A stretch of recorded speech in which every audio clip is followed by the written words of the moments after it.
Maayong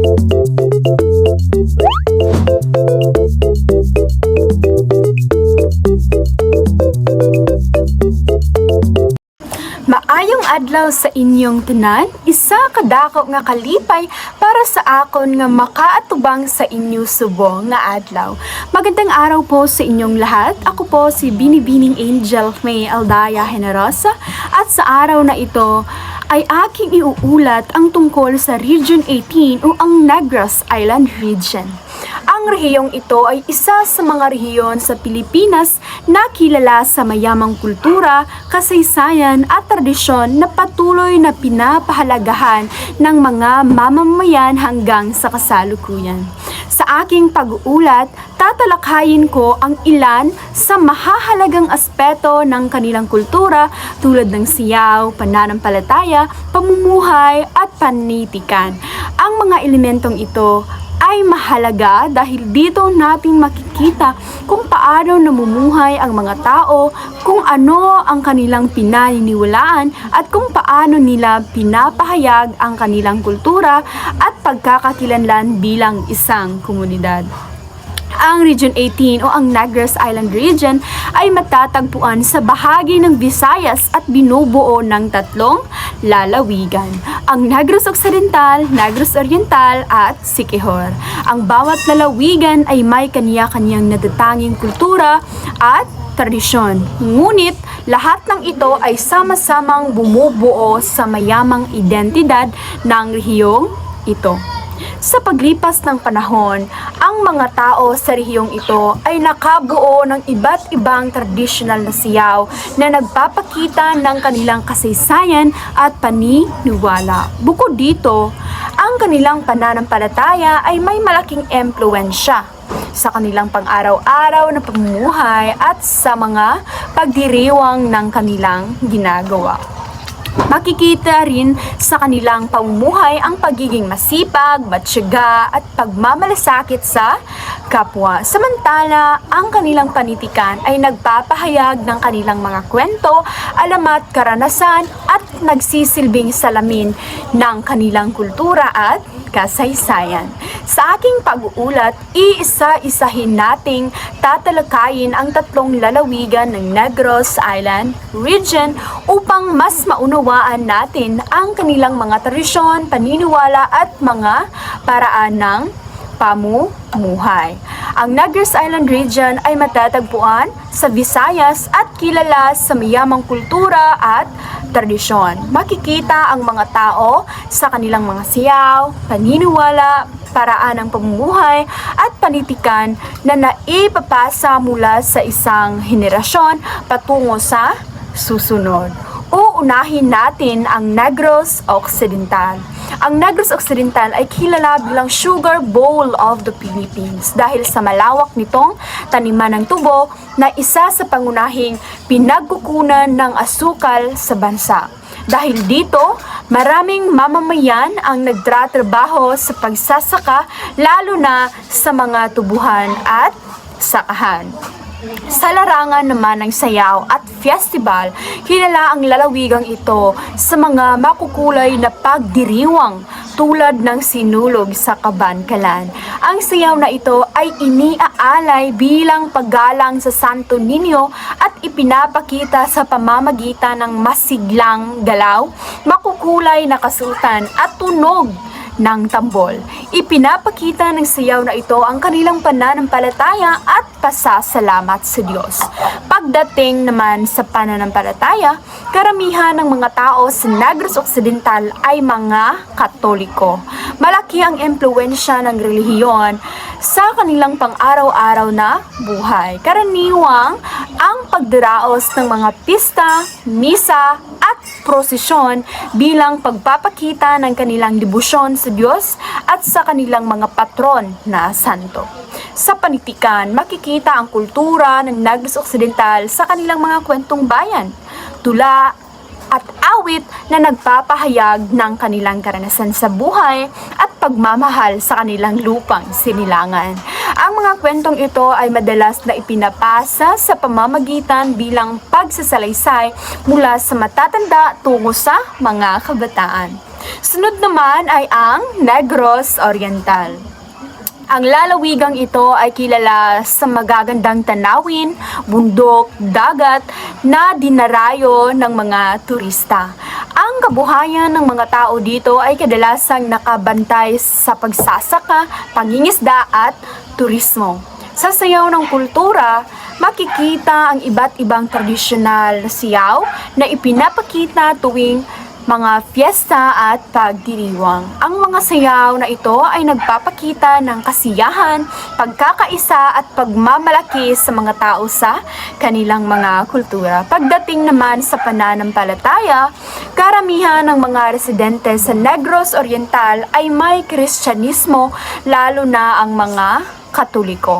Ang pananampalataya ay mahalagang bahagi sa kanilang buhay at makikita ito sa kanilang pakikilahok sa mga relihiyosong gawain tulad ng misa, prosesyon at mga festival na nakatuon sa mga patron na santo. Sa panitikan, ang Negros Oriental ay kilala rin sa napagkakaroon ng mamamayang tradisyon sa pagsulat ng tula at kwento.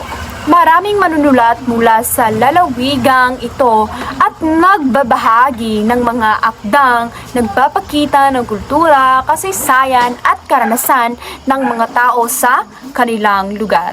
Pangatlo ay ang Siquijor.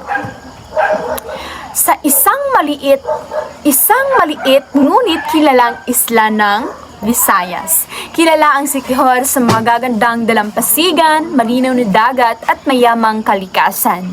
Dahil dito, ang pangunahing kabuhayan ng mga tao dito ay ang pangingisda, pagsasaka at turismo, katulad rin ng Negros Oriental. Sa larangan ng kultura at siyaw, ang mga tao sa Siquijor ay nagpapakita ng kanilang tradisyon sa pamamagitan ng mga siyaw tuwing piyesta at pagdiriwang ng komunidad. Ang mga siyaw na ito ay sinasaliwan ng tradisyonal na musika at makukulay na kasuotan.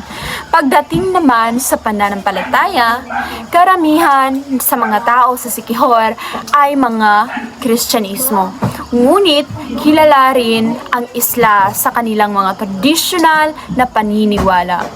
May mga taong paniniwala tungkol sa panggagamot gamit ang halamang gamot at mga ritual na minana pa mula sa kanilang mga ninuno. Ang mga paniniwalang ito ay bahagi ng kanilang kultura at kasaysayan. Sa panitikan, maraming alamat ang kwentong bayan ang nagmula sa Siquijor. Kadalasan, ang mga kwentong ito ay tungkol sa mahiwagang pangyayari sa kalikasan at mga paniniwala ng mga tao. Ang mga alamat na ito ay nagsisilbing paraan upang maipasa ang kanilang kultura at tradisyon sa susunod na henerasyon. Sa kabuuan, ang tatlong lalawigan ay bumubuo sa Negros Island Region na kinabibilangan ng Negros Occidental, Negros Oriental at lalawigan ng Siquijor. Ay may kanya-kanyang natatanging kultura at tradisyon. Makikita ito sa kanilang mga siyaw, pananampalataya, pamumuhay at panitikan na nagpapakita ng kanilang kasaysayan at pagkakakilanlan bilang mamamayan sa rehiyong ito. Sa pamamagitan ng pag-aaral ng kanilang kultura, mas nauunawaan natin ang kahalagahan ng pagpapapanatili ng tradisyon at pagpapahalaga ng ating sariling kultura bilang isang Filipino o bilang mga Filipino. Pagdating naman sa kultura at siyaw, mahalagang mabahagi ito ng pamumuhay ng mga tao sa Negros Island Region. Ang sayaw ay hindi lamang isang uri ng libangan, kundi isa ring paraan upang maipagkita ng mga tao ang kanilang kasaysayan, damdamin at pagkakakilanlan bilang isang komunidad. Sa pamamagitan ng sayaw, naipapahayag nila ang kanilang pinaniniwalaang tradisyon at pagpapahalaga sa buhay. Ngayon, ay dumako naman tayo sa mga siyaw. Ngayon ay aalamin natin kung ano-ano nga ba ang ugnayan sa sayaw na aking ipinapakita noong nakaraang mga linggo. Ito ay ang Karinyosa at ang Mascara Festival. Aalamin natin ngayon kung ano nga ba ang kanilang ugnayan. Isa sa mga sayaw na aking naisayaw na ay ang Karinyosa. Ang Karinyosa ay isang traditional na siyaw ng Pilipinas na kilala sa malumanay at maayos na paggalaw na nagpapakita ng lambing, paggalang at pagmamahalan. Ang salitang Karinyosa ay nagmula sa wikang Espanyol na nangangahulugang pagmamahal o mahinahon sa pakikitungo. Sa sayaw na ito, makikita ang paggamit sa pamaypay o panyo na sumisimbolo ng pagiging mahinhin at magalang sa mga Filipino. Bagmat, ang Karinyosa ay hindi lamang eksklusibo sa Negros Island region. Ang mga ito ay pagpapahalagang ipinapakita nito ay makikita rin sa pamumuhay ng mga tao sa Negros Occidental, Negros Oriental at Siquijor. Ang mga tao sa rehiyong ito ay kilala sa pagiging magalang, palakaibigan at mapagbigay sa kapwa. Ang natatanging ito ay mahalaga sa pagpapapanatili ng magandang ugnayan sa loob ng kanilang komunidad. Sa sayaw tulad ng Karinyosa ay nagpapakita rin ng kultura at paggalang at pagpapahalaga sa relasyon ng bawat isa. Sa pang-araw-araw na pamumuhay ng mga tao sa Region 18, makikita ang pagpapahalagang ito sa kanilang pakikitungo sa pamilya, kapitbahay at sa buong komunidad. Ipinapakita nito ang siyaw ay hindi lamang sining kundi isang salamin sa kanilang paraan ng pamumuhay. Bukod dito, sa mga tradisyonal na siyaw, kilala rin ang Negros Occidental lalo na ang Bacolod City sa pagdiriwang ng Mascara Festival. Ito ay aking isinayaw, ang Karinyosa at ang Mascara Festival. Aalamin natin ngayon kung ano-ano nga ba ang natatanging ginagawa sa Mascara Festival. Ang Mascara Festival ay isa sa pinakasikat na festival sa Pilipinas. Kilala ito sa makukulay na maskara, masiglang siyaw sa kalsada at masiyang pagdiriwang ng mga tao. Ang salitang maskara ay pinagsamang salita ng mas na nangangahulugang maraming tao at kara na nangangahulugang mukha. Kaya, maskara. Ang maskara na isinusuot ng mga mananayaw ay may mga nakangiting mukha na sumisimbolo sa pagiging masiyahin at matatag ng mga tao sa taga Bacolod. Nagsimula ang Mascara Festival noong panahon nang nakaranas ng matitinding pagsubok ang mga tao sa Bacolod, lalo nang magkaroon ng krisis sa industriya ng asukal na siyang pangunahing pangkabuhayan ng maraming residente. Maraming pamilya ang naaapektuhan ng kahirapan at pagkawala ng trabaho. Sa kabila nito, pinili ng mga tao ang manatiling matatag at positibo sa buhay. Upang ipakita ang kanilang lakas ng loob at pag-asa, nagsimula silang magdaos ng isang festival na kung saan sila ay nagsusuot ng makukulay maskara na may mga ngiti. Ang sayaw sa Mascara Festival ay nagpapakita ng kasiyahan at pag-asa sa kabila ng mga pagsubok ng kanilang nararanasan. Dito natin makikita ang lalim na ugnayan ng sayaw at festival sa pamumuhay ng mga tao sa Negros Island region. Ang Mascara Festival ay hindi lamang isang pagdiriwang para kasiyahan o turismo. Ito ay simbolo ng katatagan, pag-asa at pagkakaisa ng mga tao sa kabila ng hamon ng buhay. Sa pamamagitan sa sayaw na ito at festival na ito, ipinapakita ng mga tao ang kanilang kakayahang bumangon mula sa pagsubok at patuloy na ngumingiti sa kabila ng paghihirap. Ito rin ay nagiging paraan upang mapalakas ang pagkakaisa sa komunidad at mapanatili ang kanilang kultura at tradisyon. Kung iugnay natin ito sa pamumuhay ng mga tao sa Region 18, makikita natin na ang kanilang kultura ng sayaw at festival ay sumasalamin sa kanilang positibong pananaw sa buhay, pagtutulungan sa komunidad at pagpapahalaga sa mamamayan ng rehiyong ito. Bilang isang mag-aaral na nakaranas din ng sumasayaw ng Karinyosa, masasabi ko na ang siyaw ay hindi lamang tungkol sa galaw o musika. Ito ay isang paraan upang mas mauunawaan natin ang kultura ng ating bansa at ang pamumuhay ng mga tao sa iba't ibang rehiyon. Sa pamamagitan ng pagsiyaw na ipapakita natin ang ating pagpapahalaga sa tradisyon at kasaysayan ng ating mga ninuno. Sa kabuuan, ang siyaw at ang mga festival tulad ng Mascara Festival ay mahalagang bahagi ng kultura at pamumuhay ng mga tao sa Negros Island Region. Ipinapakita nito ang kanilang pagkakaisa, katatagan at kakayahang harapin ang mga hamon sa buhay ng may ngiti at may pag-asa. Ngayon ay ipapakita ko sa inyo ang sayaw sa Region 18 o ang Negros Island Region.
Yan lamang po at dito nagtatapos ang aking pag-uulat na patungkol sa ano-ano nga ba ang ugnayan sa aking naipakitang siyaw, ang karinyosa at ang mascara, festival at ang panitikan sa Negros sa Island Region, ang panitikan, sayaw, kultura, pamumuhay ng mga tao na ang lahat ng aking inuulat ay patungkol lamang po sa Negros Island Region o ang Region 18. Maraming salamat po at dito na po nagtatapos.